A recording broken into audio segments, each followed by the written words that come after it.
Cam, what are you here to say about United tonight? It was interesting. I think we were boring. It was a good boring. We haven't been boring in a long time. Like we were bored. Like there was a point where I'm like, we're just playing with these guys. We're just kicking the ball around. At one point, we had like 96% like passing accuracy. Lissandro hadn't missed a pass yet. Like it was just real easy, which we haven't seen in a long time. I think the Liverpool game's still our best performance. I don't think this was our best performance. I still look back on that Liverpool game and was like, oh wow, okay.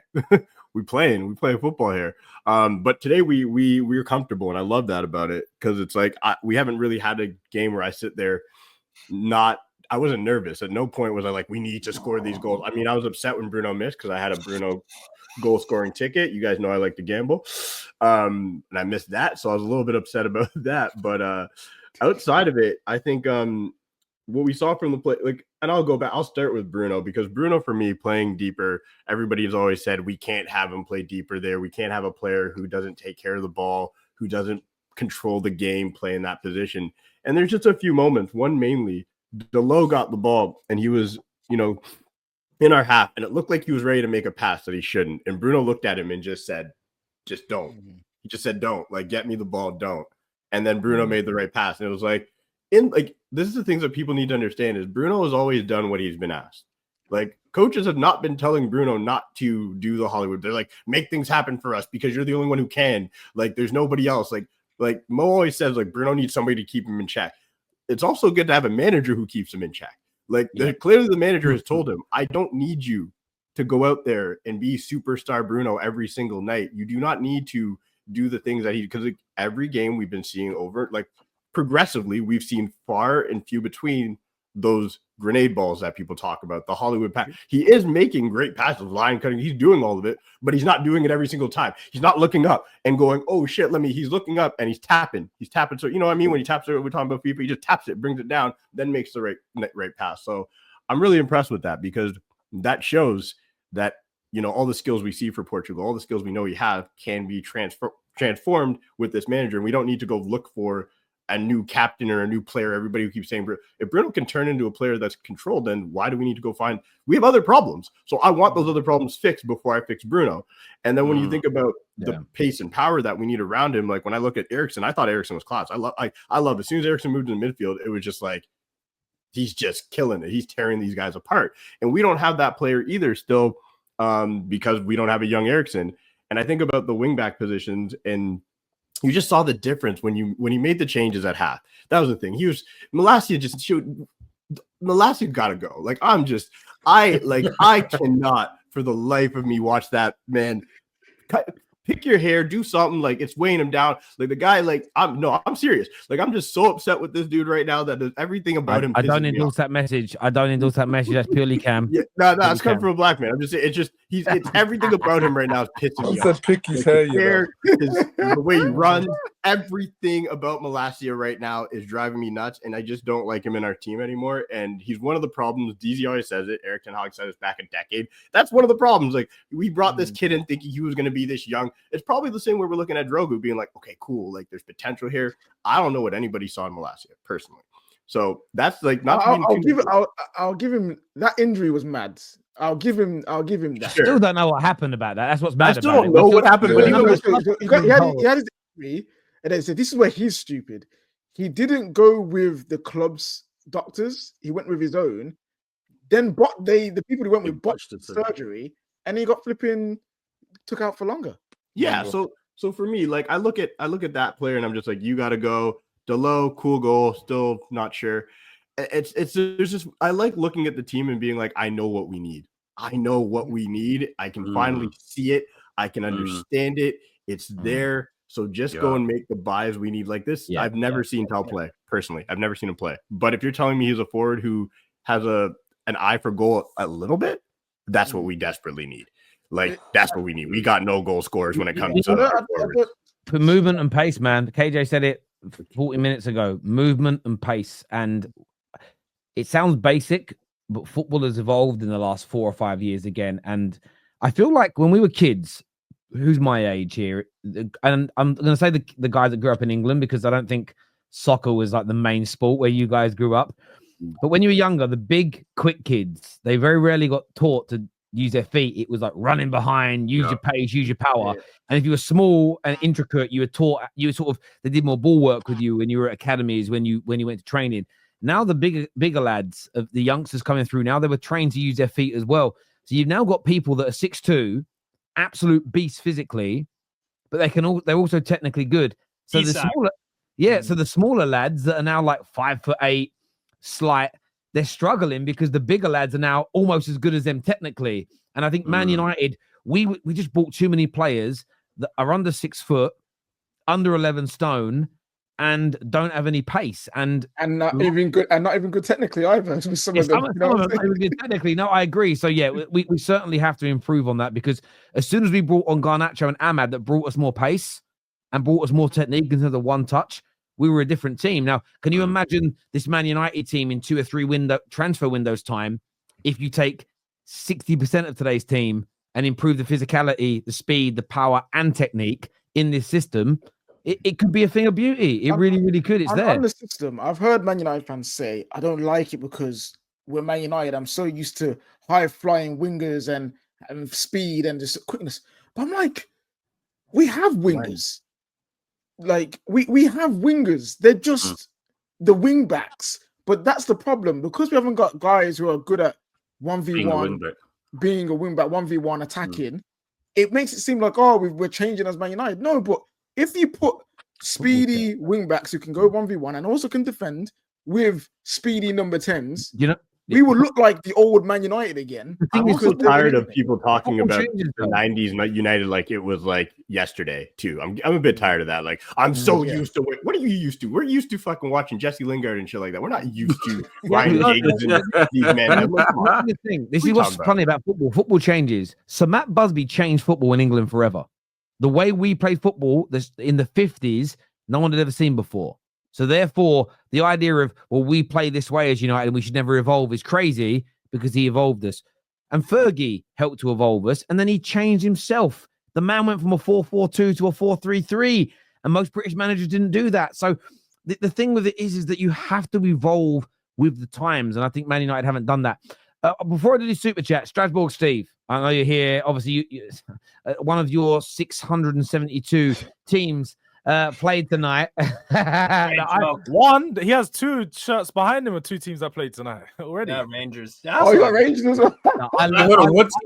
Do you know why I respect Steve? Because most people that have more than one club don't really watch him. But this man watches every team deeply. And that's why I got a lot of love for you, bro. Obviously, you had a lot of injuries and a lot of rotation tonight. Do you still see Lazio as the favourites for this competition from this point? It depends how seriously we take it, because in Serie A, we're still in that top 4 kind of discussion. And while we have these injuries, like with Guendouzi's out right now, we're looking to buy a midfielder as well. We need midfielders. That's our big thing right now. Because forwards, we're all right. We've got good depth there, albeit they're a bit injured as well. But yeah, I think we're amongst the top 3 favorites. My favorite is Athletic Club. That's who I still have it because they have the depth, and also their academy is very deep because obviously it's where they get all of their players from the Basque region. So I'd probably say we're top 3. I still like Eintracht Frankfurt for the most part, even though they lost to those bums Roma tonight. I still do like them as well, probably in the top 3-ish. But I am impressed. I am impressed that Man United and Spurs both got top 8. Because I don't think I predicted maybe one of you guys to get in there. What? But your schedule, I guess I overestimated maybe your opponents, possibly. Right? I thought, maybe you slip up here. But in fairness to Steve, I respect Steve's opinion more than I do most people, because I don't even mean this in a horrible way. The man has about 30 screens in his room, and he legitimately over the weekend watches most teams from most leagues.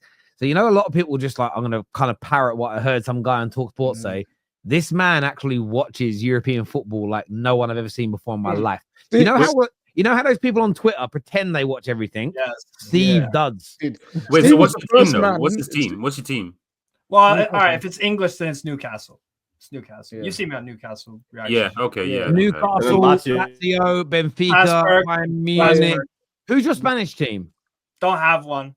Don't have one. Okay. I don't have a connection with one. Yeah, fair enough. Now, Steve was the first man to mention Bodo Glimt, and ever since then, I started to see what they were doing. I was like, yo, when we beat them, that's why I was happy. Because I'm like, Bodo Glimt aren't bombs. Like, they're a good football team. And also, Steve called out some players in Bodo Glimt and said they do this, this, and this. And I was like, I respect it. He's called into the show. Great. And then I was watching the Man United press conference, and Amorim's like, we've got to watch out for these players because they go blah, blah, blah, blah, blah. And I was like, that's exactly what Steve said.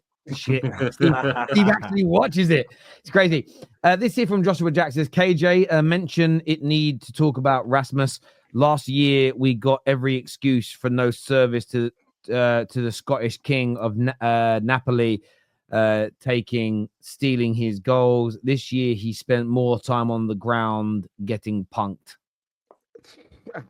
McTominay is balling in Serie A, though. Conte is just a magician like that, though. He's genuinely one of the best coaches I've seen. Yeah, Conte loves a quote unquote reject from the Premier League, and he can win with them. But in terms of Rasmus, listen, he's drowning. I think we've said it before. He is suffering right now. And today was one of those games again where you're hoping for something to come for him. And he had spurts, he had moments where, like, obviously put that cross in for Mainu.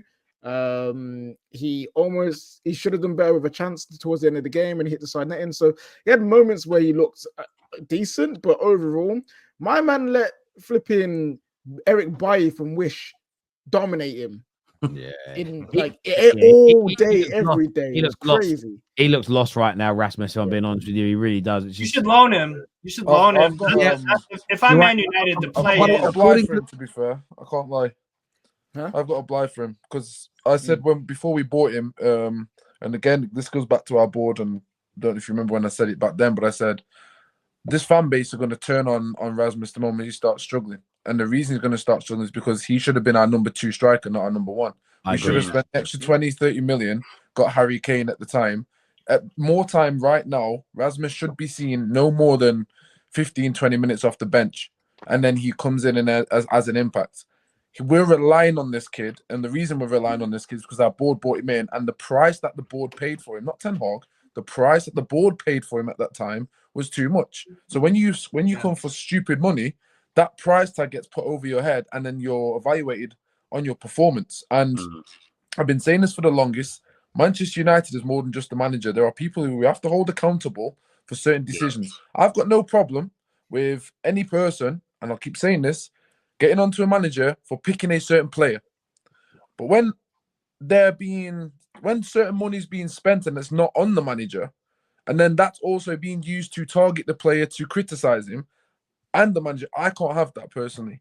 Because that means there's certain people within our club who are getting away with bullshit, excuse the language, but they're getting away with it, and they keep getting away with it, spending stupid money on players that aren't worth that. If we bought him for 40 million, it would be okay.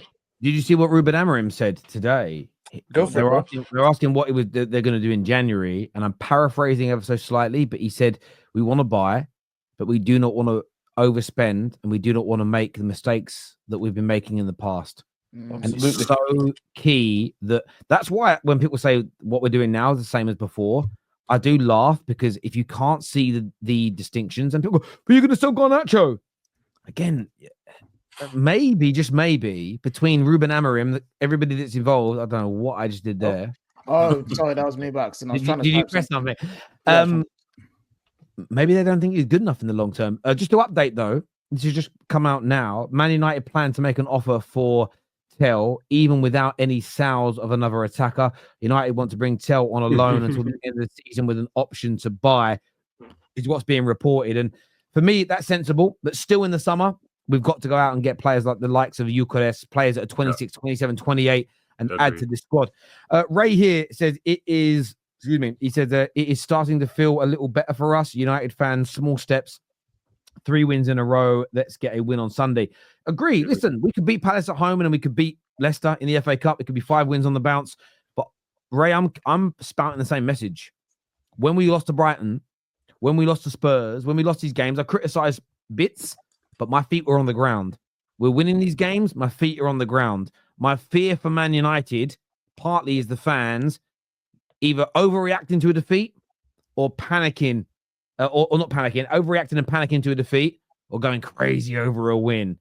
3 to 4 years it will take to fix us from where we are. We have to learn that. We have to understand it. We have to accept it, because it's standard at this point. This here said from really says that says really normally. I don't know why that was so hard for me to read. Only the Spanish teams left in the comp truly worry me. Other than that, we have the squad to win it. As a United fan, I agree. Our away record in Spain is horrendous. So Spanish teams always worry me. I think we have something I'm like far more worried wins. about Lazio than I am the Spanish teams. No.